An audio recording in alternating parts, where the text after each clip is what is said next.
Welcome to Would I Lie to You, the show that separates the truth from the twaddle. On David Mitchell's team tonight, a brilliant actor who says he gets upset when he works abroad because he misses his family so much. Like I said, he's a brilliant actor. It's John Simm. And a sports presenter who's been described as the female Gary Lineker, although she doesn't have big ears or stink of crisps. It's Gabby Logan.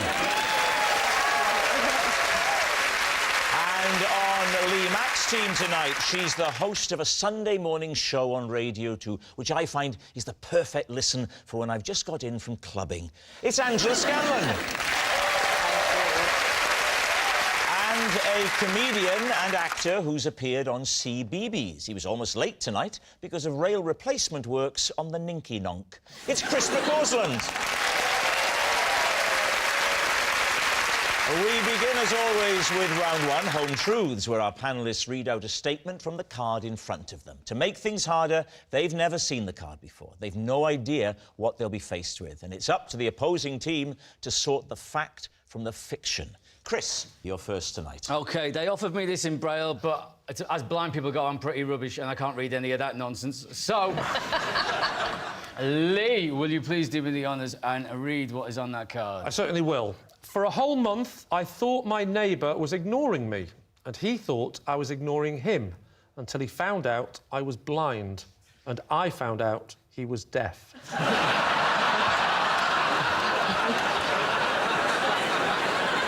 David's team. So, he's your next-door neighbour, is that right?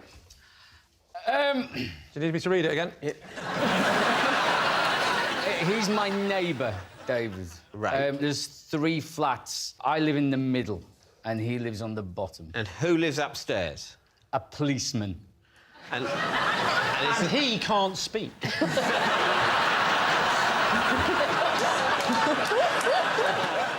So, you thought he was being standoffish? I thought he was being the rudest person that I've ever met. I was there, for example, on the day that he moved in, and I said hello to him, and he completely ignored me. Maybe he didn't. Maybe he went... Well, I don't know what you're doing, and that...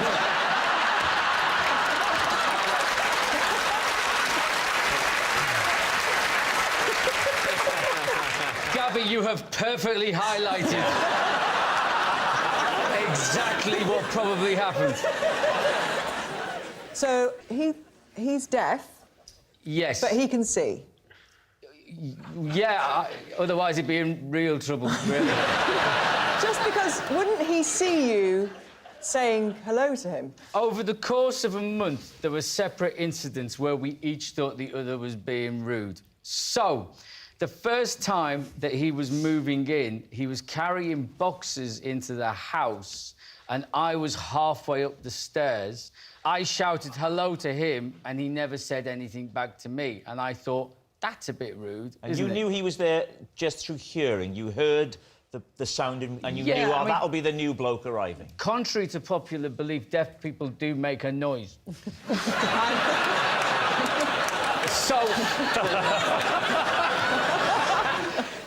But other occasions, I would be outside, like, doing something with the car. I like packing the car, unpacking the car, maybe doing Not driving the car. No, me wife has to do that for entirely legal reasons, Rob. I reckon I could probably do the motorways if they had them things off the bowling alley down the side. A number of times, he'd come back to the flat and he'd, like, waved and smiled at me, and I'd not known he was there and completely blanked him. And then I'd heard him walk past and I'd shouted hello to him, but I was talking to his back then, and he never answered me. And this went on for quite a while, really. How did it resolve itself? Yeah. Did the policeman intervene and sort it out? I called the police and he came down. Yeah. And then I had a hunch he must be deaf. I guessed that was the only possible, plausible option. I'm exactly like that with my audiences when they're not laughing. I actually bumped into his mum who was visiting, and I said, like, he's deaf, isn't he? And she said, yeah. That's a bold opening gambit. We have each other's mobile numbers now, and so we're able to Hang on, send... let me think about this for a second. How does he answer the phone? We have text messages, Lee. Right, you know the next question, don't you?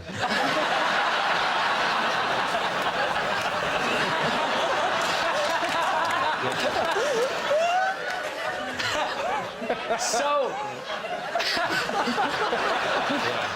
My phone talks, it reads everything out, and if... And just to give you an insight, even the emojis, if you use an emoji, it tells you what the emoji is. And the smiley face, the one that the main smiley face, specifically for blind people, that one is called smiling face with normal eyes.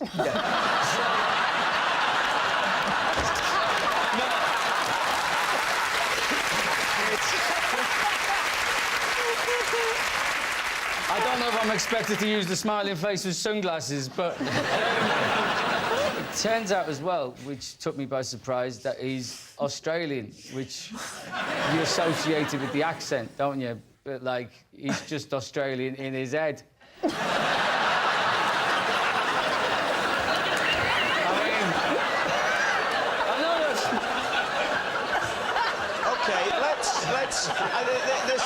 This is becoming odd. I mean, if any of this is offensive, they don't have to put it on the subtitles.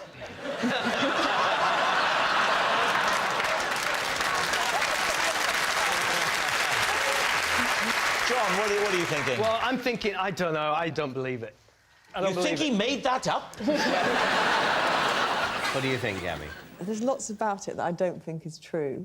I believe it. I believe it, but You believe it, they don't. No, I'm not. I'm not going to overrule my team, no. No, You haven't got the strength of character. I do. I don't feel strong enough about it to overrule. No, I mean, it is plausible, it is plausible. OK, we're going to say true. Right, they're saying it's true. Chris, truth or lie? It is 100% true.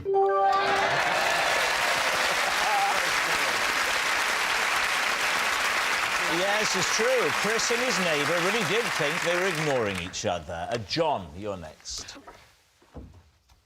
I once stripped naked, then accidentally climbed into bed with my father-in-law. Lucy, Were you drunk? Yes. Was it his bed or was it a spare bed in your house? It was our bedroom in our house, and they'd been babysitting. And so I noticed another presence in the bed, which I assumed to be my wife. Yeah. And Well, so a lovely thing to say about your wife. Well, Sorry, love, it's just that you look like, you know, your dad. it was dark. It was dark. She'd gone to bed before me, and she said, watching telly, you know... What were you watching, just out of can't interest? I can't remember that. What time was it? 4 o'clock in the morning. 4 o'clock in the morning, probably repeats of this on Dave. so this is your bed. Where were you then? Were on sofas downstairs? No, we were in the spare room. Oh, that's lovely. You've given up your superior bed Yes. for the in-laws. Yeah. Lee, what do you do when your in-laws come round? I make up a really lovely, lovely bed with lovely silk sheets and a lovely thing and put that in the shed.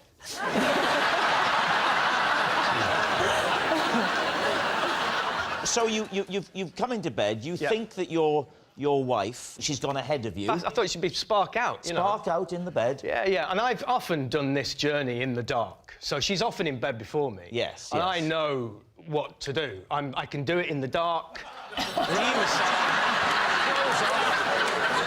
With the clothes off, round the side of the bed, leap in, give her a snuggle. Oh, did you give her a snuggle? I went to give her a snuggle. Oh, no, Did you? naked. Naked. Which way was he facing? Thank God he was back the other way. I spooned him. You spooned him. Like that makes it better. I think it's worse. I think you'd have to have done it both ways to know which was worse. That's true. Were you spooning in the way you spoon when you want to have a cuddle as you go to sleep? Or were you spooning in a way which was hoping to just nudge her awake? Luckily... There's a subtle difference between those two. I know that sort of difference. But luckily, I wasn't quite that excited yet. Yes! Oh, my word. It's quick, though. I mean, honestly, I whip it back, the thing, I jump in, I go for the spoon, and as I'm sort of approaching the body in the bed, I hear John, and I literally flew out of bed, and then the lamp went on, and I'm trying to put my underpants back on. Oh, you're completely naked? Yeah. Oh, the whole thing. I'm trying to get my twisted, fell over. It was like a comedy. It was ridiculous. Why would you go to the effort of trying to put your underpants on in front of them? Because I was naked. Yeah, but you wouldn't do it in front of them. This is right. Just grab them and leave. That's the sort of strategic decision you make when you're used to doing that. The first time, you can very easily think, I both want to leave and dress myself, and make the mistake of trying to do the two things at once. Yeah. And what happened in terms of the father-in-law? He was very, very lovely about it. And he went, one too many last night? And I went, yeah. And that was it. What are you thinking? Is it striking you as true? That's definitely possible. I believe he has issues with alcohol. I'm going true. You're saying true? Yeah, yeah. OK. I will go with my team and blame them. I'm going to say it's true. OK. John, were you telling us the truth, or were you telling us a lie? It is, in fact, sadly, true.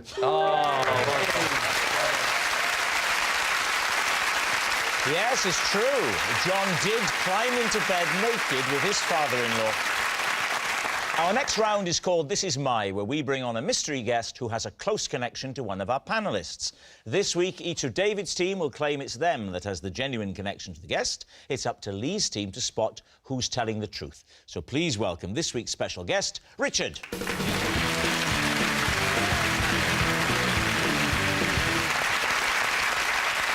So, John, what is Richard to you? This is Richard. He's the stunt horse rider who galloped me through a moonlit forest so I wouldn't miss the Man United-Bolton game. Gabby, how do you know Richard? This is Richard. He is the flight attendant who persuaded me I wasn't dying, but I had trapped wind. And finally, David, what's your relationship with Richard? This is Richard. He came to my aid at the local tip when I lost my specs in his great big skip. Lovely. So, there we have it. Lee. Right.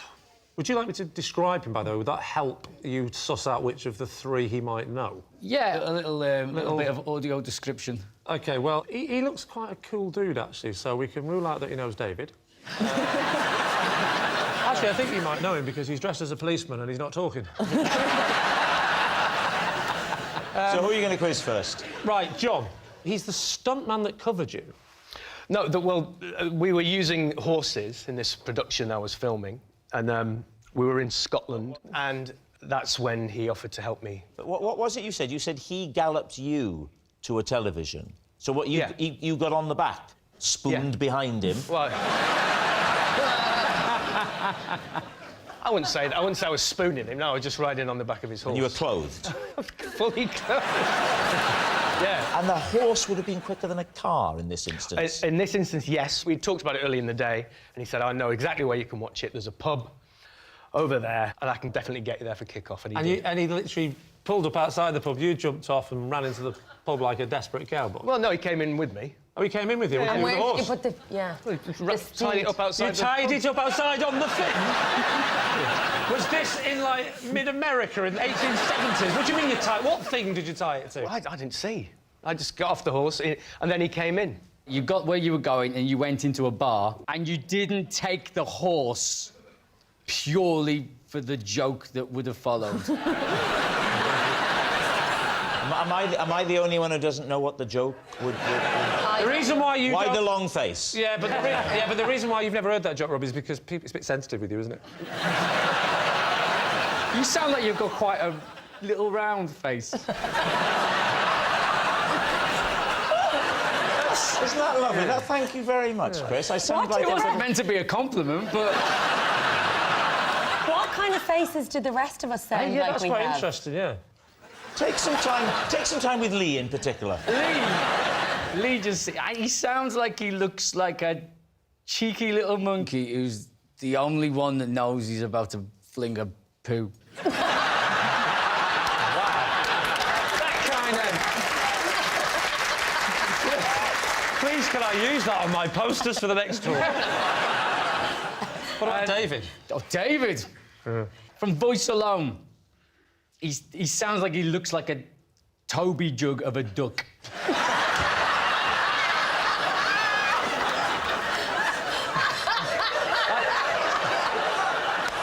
That is bang on.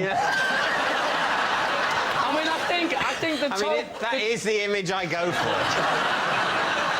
I think this deaf neighbour of yours was right the first time. Right. Lee, who would you like to quiz next? OK, Gabby. Just remind us, Gabby, for the benefit this is of the Richard, slower and he members. is the airline steward who persuaded me I wasn't dying. I had trapped wind. OK, so what were your symptoms? I felt like really breathless, and I just couldn't... I felt like I couldn't get a breath at first. You hadn't opened the window again, had you? And, my husband looked across the aisle and said, "You look a bit pale." Well, you say your husband looked across, you mean he came from economy up to first class. He said, "You look a bit pale," and I said, I can't get any breath, and I felt really, really uncomfortable. Where were you going to? We were going home. From? Well, that helps us. We were going home. We were going from Gibraltar. Quite close to home at this point? No, quite early on in the flight, about OK. 10, 15 minutes into the flight, I started to feel a bit dodgy. Anyway, then, lo and behold, Richard came down and he said, "You all right?" I said, "I'm really not feeling great, actually." He said, "Come up here," and brought me up into the galley. Yeah. And then, well, I heard him talking to the captain, and then I heard the word doctor being mentioned, and I heard the words... Oh, my God, what do you mean you heard the word doctor? Well- Because that could be quite scary if he said, listen, pilot, we need a... I'm not a pilot, actually, I'm a doctor. That would have released the wind. I thought I was dying. I thought I'd ruptured my appendix or something like that. And what kind of things did he say to calm you down? I think he said, well, if we do go down in the sea, don't worry, you're full of wind, you'll float for longer. And then Well, at some point... Chilled her out. At some point, he kind of knelt down in his very caring way and said, there is a possibility this could be trapped wind, which filled me with horror, because it was just going to all come out at some point, and that's embarrassing. Yeah, but better than dying. So then he just went one step further, and he said to me, if we lower the plane, there's a good chance... Well, so your internal pressure would be less? So he said, there's a good chance it could come out, but I've got to warn you... Whoa. Would that work? Does the science add up there that you're more likely to release wind? At this Otherwise, point... by that logic, everyone would be farting on takeoff.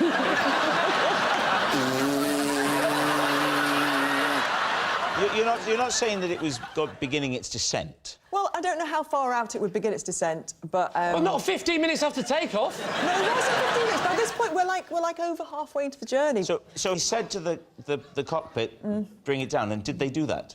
Apparently, they did. quick, bring the plane down, I think she might blow. Yeah. So what happens? They bring it down, and Yeah. what was the effect on you? Well, within a few seconds, minutes maybe, Yes. a tiny little burp came out of my mouth. Of your mouth? Have your mouth. And I thought, that's it. I'm good. And I walked back to my seat. Did everybody cheer and clap? The truth is, when I say that... The truth is, it didn't happen, Gabby. That's the truth. The truth is, when None I of say this has it, ever happened. it I don't think you've sounds- even ever been to Gibraltar. The only bit of this that I believe is that you fart a lot.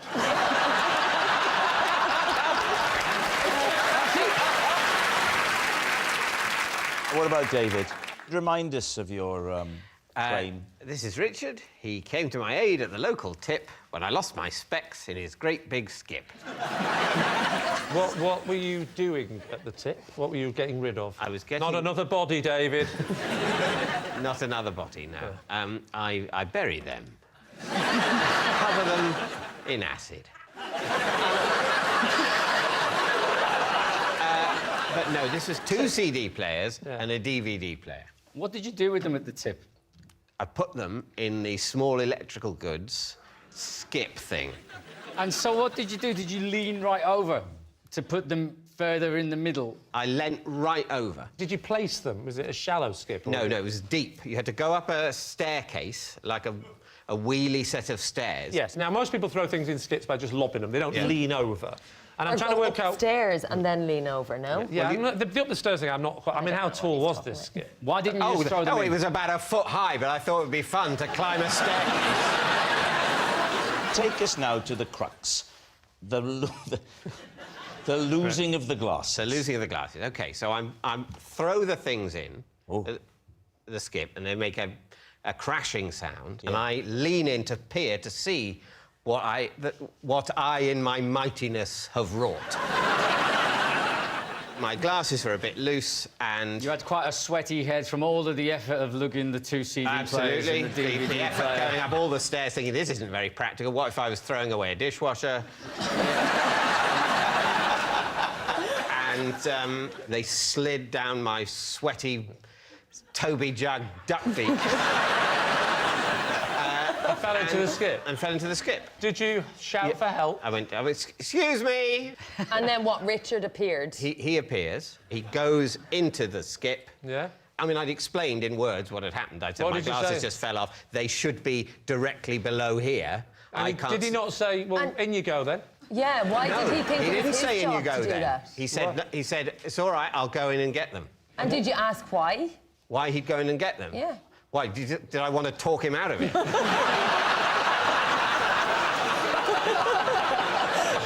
So he'd come over and you'd said, could you go and get my glasses? I quacked, he gave me some bread. I said, actually, that's not good for me, I need seed. Never, ever say that to a stranger at the tip. So, did you get the glasses? Yes. Good. Right, we need an answer. So, Lee's team. Is Richard John's horseback hero, Gabby's steward saviour, or David's rubbish rescuer? Oh, tricky. Really tricky. Chris. I can't go with Gabby myself. I don't know. Like, trapped wind is very painful. What about David? If anybody's going to the tip to do the physical work, it's Mrs. Mitchell, isn't it? So who are you thinking, John? Well, we were chatting earlier in the green room, and he told me he was a Man United fan. OK. OK, so, what are you going to say, Lee? We'll go John. You're going John. OK. Richard, would you please reveal your true identity? I'm Richard, and I am the flight attendant that helped Gabby.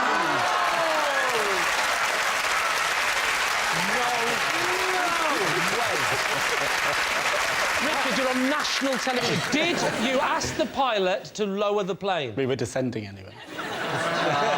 Yes, Richard is Gabby's steward saviour. Thank you very much, Richard.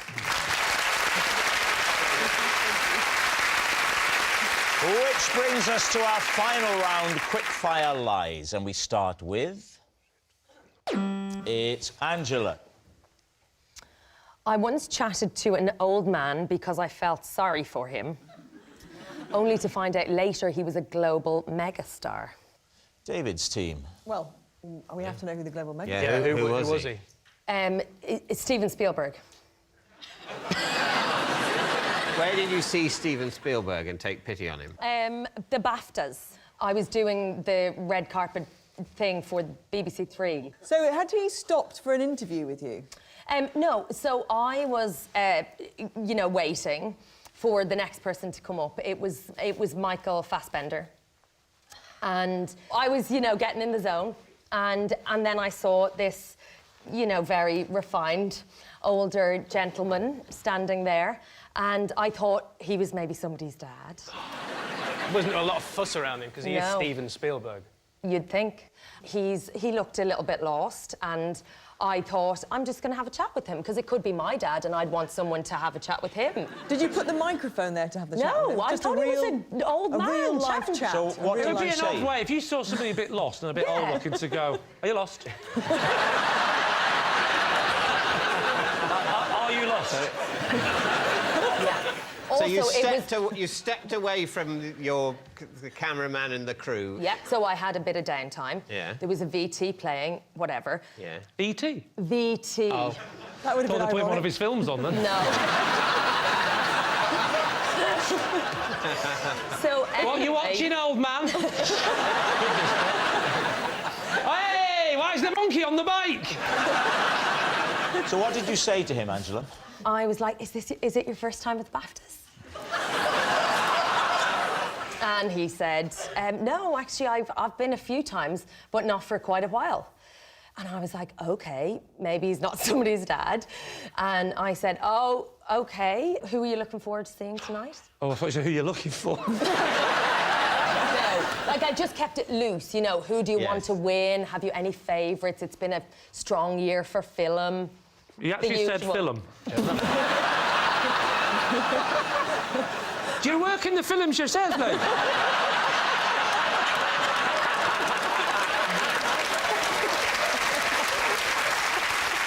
How did it conclude? And then I could feel the cameras coming towards us. And they were like, interview him. Is that the idea? No. Well, as in, I just kept going. Because you saw the cameras?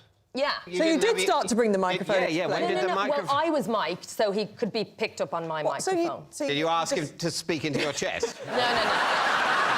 Similar height. So why did you not think to use the handheld then? Well, it would be a bit awkward if then I'm like, oh, he must be someone, can I have the microphone and keep talking to him? Well, you must have known that he was someone Yeah, obviously, prominent. but I can't ask him. Would be a great last question in the interview. And just to sum up, who are you?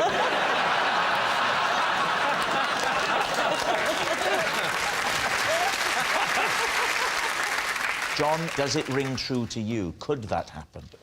I just think Everyone knows everyone would John, know what Steven Spielberg... Was he wearing glasses? I think so. Are we playing Guess Who?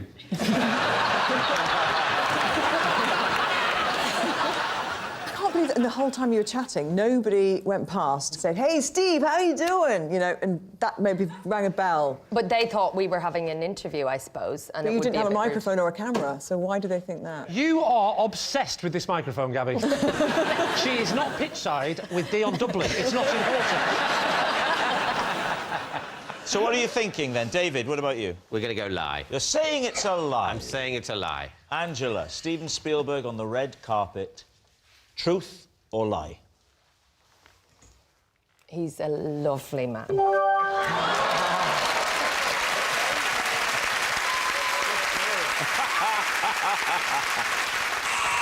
That noise signals time is up. It's the end of the show, and I can reveal that the scores are tied. It's a draw.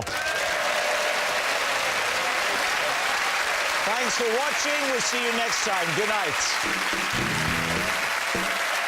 An epic lineup of guests on BBC Two. Susan Calman and Joe Lycett are among those limbering up for QI right now. And no shortage of awesome celebs on the sofa here at 10:35. Arnie and Linda Hamilton talk all things Terminator with Graham Norton.